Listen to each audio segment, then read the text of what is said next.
rekonstruksi tadi. Iya, Boleh disebutkan. tadi saya ketemu sama dia udah mulai dari jam 6 lewat, ketemu sama Niki jam 6 lewat, jam 6 sore.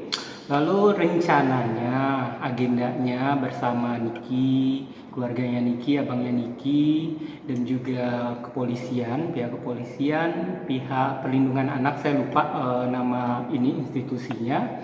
Terus juga dengan instansi-instansi terkait. Jadi semuanya legal, ada surat penjemputan, surat-surat terkait. Kami datang ke situ dengan niat baik. Kenapa saya bilang niat baik? Sebelum kami melakukan itu, saya, Niki, abangnya Niki, ngomong dari hati ke hati dengan statement abangnya Niki bilang, kalau malam ini seandainya kita berikan satu kesempatan untuk Loli, kalau seandainya malam ini dia mau berkoordinasi untuk dijemput, kita jemput, tapi sesuai dengan koordinasinya. Maksudnya koordinasi itu ya ikut proseduralnya, dijemput, nanti kalau seandainya butuh dulu ke Polres dulu, lalu baru dipulangkan, baru pulang ke rumahnya Niki. Lalu di situ abang Nikinya juga bilang kalau seandainya ini anak kita bawa pulang, kita didik, kita jagain, kita lurusin ini anak, tapi kalau seandainya ini anak masih tetap mau bebas, baru kita lepas tangan seperti itu. Jadi niat baik datang ke apartemennya Loli, karena juga untuk menepis tudingan-tudingan juga yang selalu bilang, ya jemputlah anaknya, kami lakukan jemput anaknya, kayak gitu. Kami jemput dengan niat baik, tapi pada saat itu tidak seperti yang kami pikirkan. Lolinya kabur seperti itu. Oh, kalau dari statement dokter sendiri, kabur itu mungkin apakah emang asumsi dokter Ya. atau dari mereka udah ada kayak apa gimana nih dok? Maksudnya kan Ya. atau mungkin mereka emang lagi pergi gitu dok? Oke, kenapa saya katakan kabur? Banyak kejanggalan di sana. Kalau seandainya dia bilang itu hanya pergi, yang di dalam situ ada sebuah keluarga yang bilang mereka adalah pemilik unit yang akan dalam keadaan bersih-bersih. Seperti itu dia bilang, dan si Loli tidak ada, dia tidak tahu, katanya dia tidak kenal dengan Loli ataupun Laura. Dia bilang dia berhubungan dengan Pak Martin. Halo Pak Martin, siapa Pak Martin? Ya, walaupun saya tahu sebenarnya Martin siapa. Ini saya mengutip dari pengakuan si bapak yang di dalam apartemen ya, kayak gitu. Okay. Lalu dia bilang sudah tidak ada lagi orang di sini, kami yang tinggal, katanya seperti itu.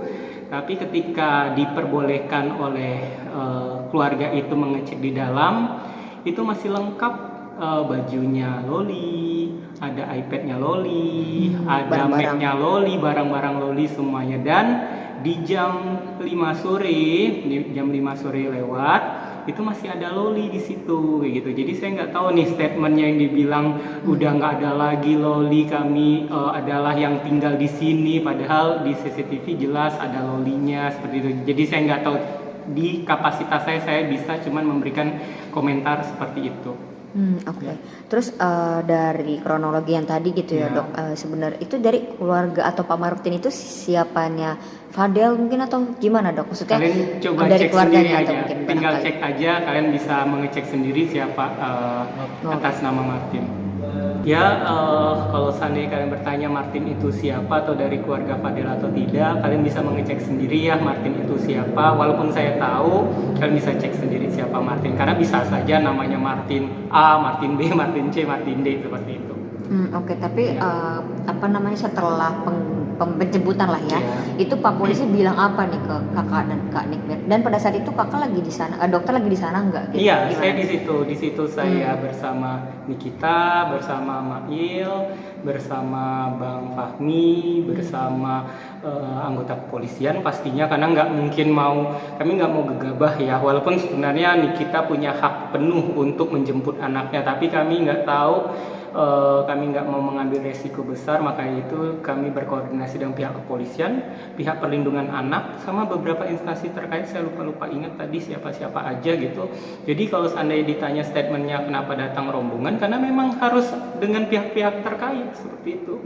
Oke. Ya. Dan setelah dari penjemputan itu kedengeran nggak mungkin posisinya Fadil atau Loli itu ada di mana gitu dari informasi yang didapat? Iya, dari infonya si bapak itu ketika kami datang langsung ngehubungin Pak Martin itu atau Mas Martin itu, dia bilang ada penggerbekan nih katanya kayak gitu aja sih, dia nggak mau memberikan statement apapun tentang Laura ataupun Loli. Yang dia katakan dia tidak kenal Laura dan Loli, itu statement yang masih kami ada barang buktinya. Dia bilang tidak kenal Laura ataupun Loli seperti itu. Oke. Karena bisa saja ini statement ngeblunder ya, karena kalau seandainya ada kebohongan berarti siapapun orang yang menutupi kediaman Loli ataupun Loli berada sekarang, siapapun itu di Indonesia sekarang yang menumpangin Loli, yang menutupi Loli dimanapun berada, kalian bisa ikut dalam pusaran ini karena kalian menutupin atau menyembunyikan anak di bawah umur yang dalam tanggungan ibunya. Oke, saya garis bawahi bagi kalian yang di Indonesia ini yang menyembunyikan ataupun menutupi Loli ada di mana, kalian akan ikut dalam pusaran ini karena kalian bisa dilaporkan karena itu anak masih di bawah umur dan penuh dalam tanggung jawabnya ibunya. Oke. Nah kalau untuk ini maksudnya untuk memperjelas sedikit ya Dok, Martin ini apakah Martin dulu pacarnya Kak Nikmir mungkin Bukan, atau bukan. beda lagi gitu? Beda, saya pastikan bukan. Okay. Nah terus dari Kak Nikmir sendiri ada omongan apa nih Dok saat penjemputan itu dan setelahnya gitu kan, berhubung nggak ketemu nih anak-anak di sana, gimana? Itu tadi saya sudah pastikan. Ketika sebelum penggerbekan itu ataupun mendatangkan Loli pada saat itu, saya, abangnya dan Niki sudah berbicara bersama dan statement lugas dan tegas dari abangnya Niki mengatakan ini anak kita harus jemput sesuai prosedur lalu kita bimbing. Dan itu Nikita mengiyakan, kita bimbing, kita ajarin lagi, dimulai lagi semuanya dari nol lagi kayak gitu. Tapi anaknya nggak ada. Tapi dari sekarang saya udah nggak tahu nih apakah mereka udah nggak mau lagi karena udah merasa mereka niat baik mereka malah diginiin, apalagi dengan video yang beredar Loli tadi siang ya kayak gitu, itu udah parah sekali yang menurut saya juga statement yang sangat-sangat blunder lagi dari dia seperti itu. Iya gimana nih Dok, tadi ngelihat video dari klarifikasi lah dari Loli sendiri yang baru diupload tadi siang. Pertama saya mau sampaikan, Loli, nak, kalau seandainya berbicara seperti itu, ya Mbok Yo jangan ngetek-ngetek instansi-instansi, personal orang, kayak gitu. Itu kan kamu ngetek-ngetek nama A, nama B, nama C, tapi berbicara kotor seperti itu. Kalau seandainya mau memaksakan berbicara kotor, jangan ngetek-ngetek orang atau instansi. Pertama itu, nah ada tata krama. Dua, media sosial ya janganlah berbicara kotor seperti itu karena itu terlalu kotor sekali menurut saya, karena kamu masih anak di bawah umur, perempuan pula, dan juga sudah mulai terlihatnya kan ya sekalian Loli selalu mengibaratkan dirinya sudah hijrah karena selalu mengagung-agungkan kalau sudah mulai menutup diri seperti itu, kok harusnya lebih indahnya sejalan dengan perkataan. Berikutnya lagi tentang isi statementnya, ini pasti juga ingin apa nih statementnya saya dari apa yang dia bicarakan. Pertama, sudah jelas ya, berarti kita garis bawahi dulu, Loli mengiyakan ada tespek garis 2 positif. Oke, itu dulu. Oke, kita masuk ke statementnya. Loli mengatakan dianya ada permasalahan kekurangan hormon semenjak dari UK dan dia bilang diberikan obat dari dokter di UK. Oke, itu dulu yang kita kita jawab dulu. Loli, seandainya kamu diberikan oleh dokter di UK, itu pasti kamu ada hasil diagnosanya, ada prescriptionnya, prescription itu resepnya, dan juga ada jejak rekam medis digitalnya kamu atau rekam medisnya kamu. Bisa nggak kamu tunjukkan itu dulu pertama. Kedua, Loli, kalau alasannya kamu tidak menstruasi, di umur kamu masih pada saat di UK masih di 16 tahun, itu tidak serta-merta dipastikan, saya bisa pastikan dokter Yuki tidak mungkin semudah itu memberikan kamu obat hormon. Apalagi kamu bukan mau menikah, ataupun kamu juga bukan orang yang sudah berumur yang siap hamil, kamu masih di bawah umur. Saya pastikan tidak mungkin dokter di UK itu bisa semudah itu memberikan kamu obat hormon. Berikutnya lagi, kamu mengatakan kamu diberikan obat hormon yang banyak sehingga kamu harus mengkonsumsi dalam jumlah banyak sampai lama sekali, sampai di Indonesia pun masih kamu konsumsi. Jawabannya Loli, itu saya bilang blunder. Nah, kalau seandainya obat itu tidak mungkin diberikan dalam jangka waktu lama sekali tanpa pantauan dokter.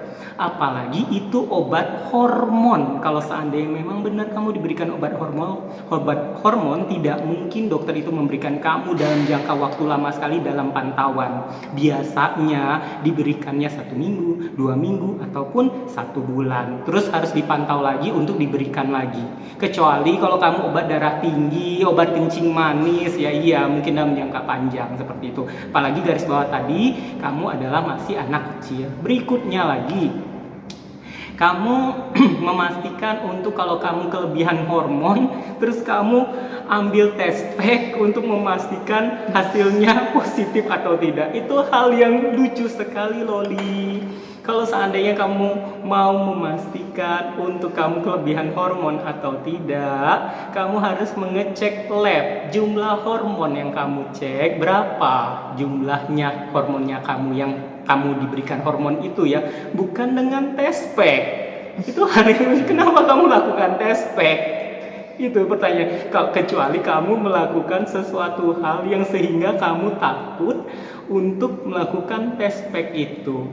Lalu berikutnya lagi, ingat statement kamu yang akan dibuktikan oleh saksi. Nak, kamu bilang kamu lagi hamil dan pengen kembali ke ibu kamu. Itu aja kamu buktikan. Jangan blunder. Semakin kamu berbicara, semakin banyak blunder.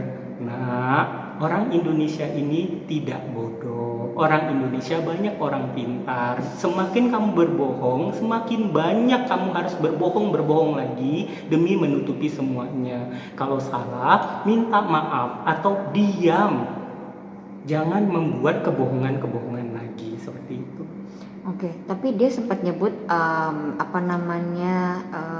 dia gak tes pack ini garis 2 karena kelebihan hormon. Nah, mungkin kalau dari secara medis sebenarnya gimana sih dok kebenarannya gitu? Iya, kalau seandainya positif, misalnya positif tes pack itu salah satu contohnya, misalnya hamil palsu ya, hamil anggur yang memang orangnya itu terjadi hamil tapi di luar dari kandungannya seperti itu. Tapi kalau kelebihan hormon tiba-tiba cek hasilnya tes packnya positif, itu enggak, aneh sekali seperti itu. Jadi semuanya itu ada indikasinya. Kalau mau mengecek kelebihan hormon, kenapa kamu tes pack? Kamu cek lab dong, seperti itu. Datang ke lab, ceknya juga murah. Ngapain kamu tes pack? Kayak gitu. Siapa yang ngajarin kamu tes pack? Terus dia bilang ke Halodoc katanya konsultasi seperti itu. Tunjukkan aja hasil konsultasinya. Apakah kamu konsultasinya di Halodocnya konsultasi kehamilan atau konsultasi apa seperti itu. Oke. Nah, tapi kalau untuk misalkan kita cari secara medis gitu ya, ilmu dasar medis, sebenarnya benar nggak sih dok garis 2 tes pack itu artinya nggak selalu hamil atau bisa jadi ada penyakit tertentu barangkali, itu gimana dok? Iya, mungkin itu akan lebih lengkapnya kapasitas dokter spesialis kandungan yang akan menjelaskan.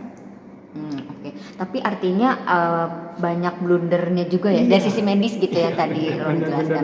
Benar. Jadi banyak blundernya sih, karena juga tidak semuanya yang kamu baca di internet tuh bisa kamu aplikasikan dengan keadaan kamu loh. Seperti itu aja. Orang Indonesia nggak bodoh.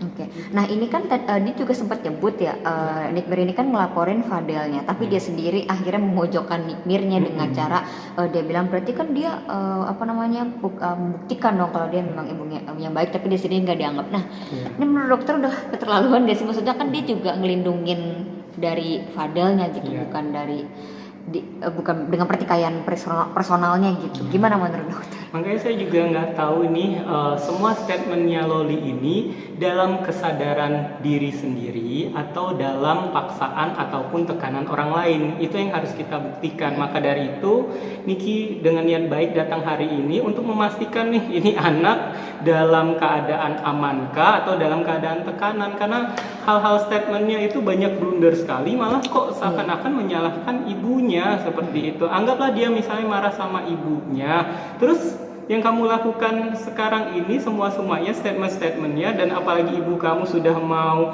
merangkul kamu, ingin memperbaiki juga semuanya, tapi malah kamu makin menjadi-jadi kamu berikan statement-statement seperti itu aja. Disayangkan sekali sih nak. Artinya dengan dia mengakui kalau dia itu tidak hamil dan tidak aborsi, itu bisa dibilang palsu, seperti palsu ya. Maksudnya nggak mungkin gitu ya. Jadi nambah lagi pasal-pasalnya penyebaran berita hoax ataupun hal-hal apapun itu. Jadi saya selalu bilang dari kasus ini ya, jangan banyak blunder kata-katanya ya gitu. Kalian bisa pastikan saya kenapa juga ikut di pusaran ini. Kalian bisa pastikan Nikita dengan masalahnya dari zaman dulu sampai sekarang, saya sudah kenal dia sangat lama. Apakah saya pernah ikut-ikutan? Tidak pernah. Kenapa sekarang saya harus ikut? Karena selama 1 tahun ini saya diam, walaupun saya tahu sekali, tapi saya diam. Tapi saya anggap ini hubungan ibu dan anak masih bisa diselamatkan. Karena mau sampai kapanpun darah tidak akan pernah hilang. Darahnya Nikita ada di anak itu. Walaupun seandainya itu anak udah dikeluarin dari kakak, akte kelahirannya pun masih atas nama Nikita Mirzani. Dan juga hati seorang ibu mau gimana pun, dari dalam hati paling dalamnya pasti sangat sayang sekali itu anak. Dan anaknya itu pun juga pasti sayang sebenarnya sama ibunya. Tapi saya nggak tahu nih, ini anak kenapa? Apakah dalam tekanan? Itu yang saya nggak tahu, tanda tanya. Oke, artinya Loli sendiri udah keterlaluan banget gak sih dok? Maksudnya bahkan dia juga nyebut nama ibunya pun ya nama aja gitu. Gimana menurut dok? Itu karena saya juga bingung ya. Ini analisanya saya orang awam ya. Kalian bisa lihat ada di statementnya Loli di IG story-nya yang berupa paragraf. Kalau nggak salah di paragraf ketiga, kalau nggak salah itu paragraf kedua, dia menyebutkan dirinya sendiri itu namanya Loli. Padahal setelah paragraf-paragraf setelah itu dia menyebutkannya gua. Kenapa di paragraf itu dia menyebutnya Loli? Berarti ada skrip yang sudah disiapkan untuk dia ganti kata Loli itu menjadi gua. Seperti itu. Kalian bisa cek IG story-nya Loli. Di situ ada statement dia mengatakan dirinya sendiri, dia mengetiknya Loli, bukan gua seperti di paragraf-paragraf berikutnya. Seperti itu. Oke. Artinya bisa dibilang ini memang banyak kecurigaan netizen juga ya. Terindikasi, terduga ada sebuah settingan atau suruhan atau tekanan, diduga ya. Oke. Banyak juga netizen yang akhirnya bilang gitu kalau mungkin si Loli ini memang diduga gitu ya, diancam atau dipaksa, atau mungkin bahkan bukan dia yang mengupload gitu. Gimana menurut dokter? Kalau setuju saya mungkin? Setujunya seperti itu ya, diduga seperti itu. Oke. Nah, dok, kalau tanggapan dokter soal netizen yang menilai Loli kecintaan parah, bahkan bilang disantet juga gitu sama si Fadel ini, gimana dok? Saya nggak tahu kalau menurut saya kayaknya tidak mungkin Fadel untuk mengguna-guna Loli ataupun memelet Loli. Tapi kalau kecintaan, ya saya pastikan, karena agak susah ya menasehati orang yang sedang dalam jatuh cinta atau yang sedang bucin-bucinnya, itu agak susah seperti itu. Tapi ini udah keterlaluan. Oke. Dok, ini kan berhubung si Fadelnya artinya sudah diproses ya dari kepolisian dengan dipanggilnya hari ini. Benar. Dokter ini kira-kira tahu nggak sih kira-kira apa yang akan dilakukan Nikmir nanti, akan mau bersikap apa ke Loli gitu, berhubung kalau misalkan nanti Fadel sudah diproses atau bahkan misalkan ditangkap barangkali jadi tersangka. Dokter tahu nggak kira-kira Nikmir akan gimana nih ke Loli? Kan mereka juga belum. Kalau pertanyaannya tadi, sebelum yang Loli dijemput, saya pastikan Loli akan dirangkul dan dididik dan akan diberikan sebuah nasihat, akan layaknya seorang ibu dan anak kembali seperti itu. Karena tadi juga udah dalam tanggung jawabnya abangnya Niki ya untuk memastikan itu. Tapi saya sudah tidak tahu nih, setelah dia pun kabur dan tidak mau, malah memaki-maki Niki di siang tadi statementnya seperti itu. Jadi saya udah nggak tahu nih kalau ditanyakan kalau keadaannya sekarang ya gitu. Oke, artinya dokter juga belum bisa berkomentar ya. Benar, jadi per tanggal 18 September ini, tadi dari sore dan siang itu saya pastikan Loli akan tetap dijemput dan dijagain dan akan dilindungi dan akan dijaga di layaknya seorang anak yang dilindungi ibunya, saya pastikan, dan balik ke rumah. Tapi setelah 18 September malam ini saya tidak bisa berstatement, saya tidak tahu. Oke, nah dok, tapi artinya menurut dokter sendiri nih, berarti betul ya si Loli ini pernah hamil dan aborsi. Menurut dokter gimana? Soalnya kan bukti-bukti yang dibawa dari Nikbir sendiri ini gimana sih dokter? Barangkali dokter tahu mungkin. Ya, kalau untuk itu diduganya kan seperti itu ya permasalahannya. Tinggal Loli buktikan saja. Kalau seandainya Lolinya bilang ada hasilnya, ya udah tinggal bawa saja. Tapi juga hasil USG-nya itu bisa dipertanggungjawabkan. Dan apa yang kamu tanyakan itu apakah memang hanya cek USG biasa atau memang USG tentang tentang keperawanan kah, tentang organ dalam kah, sampai sedetail itu Loli kalau untuk memastikan untuk cek kesehatan reproduksinya kamu. Dan juga akan lebih baiknya lagi itu ada surat pengantar dari pihak kepolisian untuk memastikan untuk hasilnya, karena bisa saja kamu minta ceknya bila menanyakan tentang organ kewanitaan sehat atau enggak, mungkin ditulis sehat saja, tapi kan yang harus kamu cek itu selaput keperawanan kamu, organ dinding rahimnya kamu, seperti itu, banyak yang harus dicek gitu. Dan juga harus di tempat yang terintegritas ya, kayak gitu, bukan di dokter-dokter biasa, dokter spesialis kandungan, terus juga di instansi yang terintegrasi gitu sih. Berarti menurut dokter, maksudnya gimana ya? Dari laporan Nikbir kemarin, kira-kira dokter tahu nggak sih bukti yang dibawa Nikbir kalau memang betul si Loli pernah hamil dan aborsi gitu? Maksudnya seyakin itu Nikbir sampai melakukan langkah ini. Kira-kira dokter sejauh apa sih yang dokter tahu? Mungkin Nanti dibuktikan sama pihak kepolisian, walaupun saya sangat tahu sekali, kayak gitu, sangat tahu sekali. Tapi biarlah pihak kepolisian yang akan mengungkapkannya.